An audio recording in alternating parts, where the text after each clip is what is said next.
नमस्कार साथियों, आज का टॉपिक जिस पर हम चर्चा करेंगे वो है हाल ही में बहुत ज़्यादा चर्चित रहा मुद्दा, जिसे नाम दिया गया शरबत जिहाद।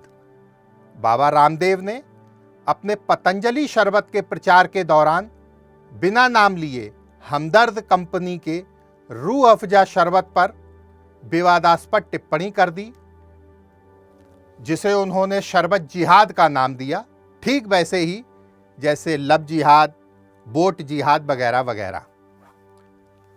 और अपनी बात को जायज ठहराते हुए बाबा रामदेव ने कहा कि कंपनी को शरबत से जो पैसा मिलता है उससे मदरसे और मस्जिदें बनवाने में खर्च किया जाता है।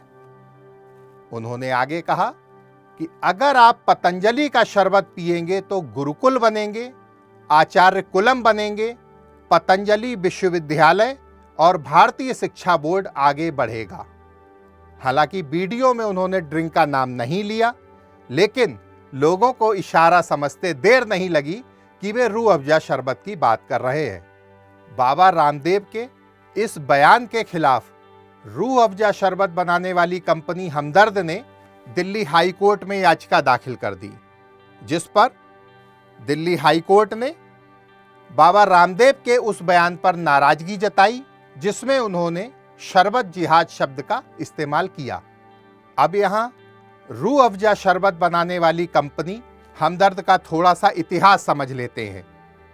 रूह अफ़ज़ा एक प्रसिद्ध पारंपरिक यूनानी यानी ग्रीक इस्लामी तासीर वाला ठंडा शरबत है।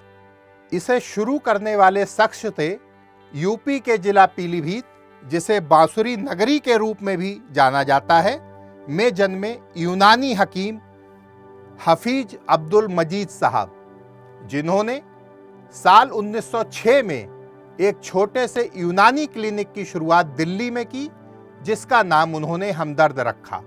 हमदर्द का अर्थ है दुख का साथी। इन्होंने रूह अफ़ज़ा को यूनानी दवा के रूप में अपने दवाखाना में ही पहली बार बनाया, जो कि तैयार होने के बाद गाढ़े लाल रंग का सिरप बनकर सामने आया।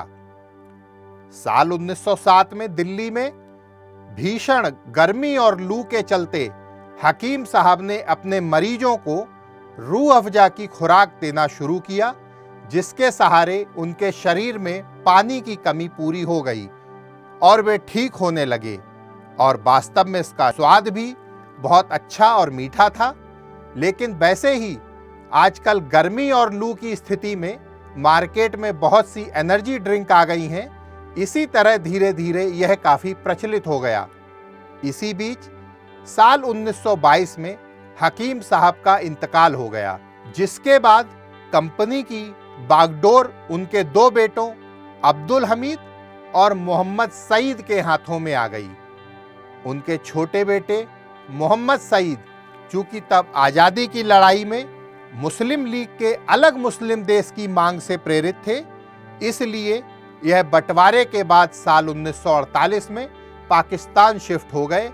उन्होंने कराची में हमदर्द कंपनी बनाई और रूह अफ़ज़ा के नुस्खे से इसे बनाने का काम शुरू किया। दूसरी तरफ भारत में मूल हमदर्द कंपनी की कमान बड़े बेटे अब्दुल हमीद संभाल रहे थे, जिन्होंने विभाजन के बाद भी भारत को चुना। हाल ही में द हिंदू को एक इंटरव्यू में हमीद अहमद ने बताया कि रूह अफ़ज़ा की रेसिपी केवल 3 लोगों को पता है और इसकी शुरुआत से अब तक रूह अफ़ज़ा की रेसिपी में कोई भी बदलाव नहीं किया गया है। अब सवाल यह पैदा होता है कि क्या इस प्रकार का आरोप लगाना सही है? वैसे मुझे तो रूह अफ़ज़ा शरबत बहुत पसंद है। इस बारे में आप अपनी राय मुझे कमेंट बॉक्स में ज़रूर बताएं। धन्यवाद। जय हिंद, जय भारत।